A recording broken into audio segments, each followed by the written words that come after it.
So, Merry Christmas, everyone.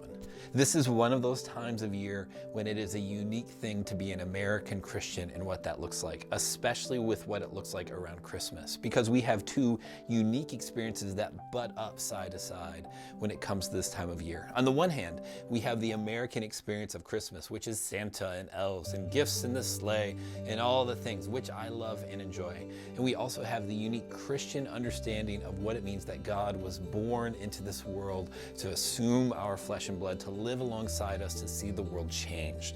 And while those two are somewhat related, they're pretty distinct from one another. But what is unique about this time is it creates this special opportunity. Look, most of our friends at the end of the day, if they don't go to church, they don't really want to go to church. They're not interested, they're not sure, they think this whole thing is kind of weird, except for a few times of the year. And one of them, the main one of them, is around Christmas. There have been studies that have been shown, and this has been shown over the years, but the most recent one I saw said that 90% of Americans want to go to a Christmas service, but they find it intimidating, they find it weird, they haven't been to church ever or in decades, and so they want their friends to invite them. They want to go, they're just afraid to go alone. And the other stat that pairs with that is that of the American Christians that exist, only 2% ever invite anybody to a church, service, gathering, anything. So we have people that long to go to something, to have a moment of grace, of beauty, of quiet, of reflection, of being reminded and told that it's about more than presents and Santa and tinsel and all the lights. And we have people who are often feel gun shy or uncertain about how to do it. And so we normally don't do this kind of thing, but today in this moment, I really just want to challenge you. And I want to invite you to invite someone to something around this time of year. It can be on Christmas Day, it can be later. People don't really care, but they long to go. They're just unsure or afraid to do it on their own.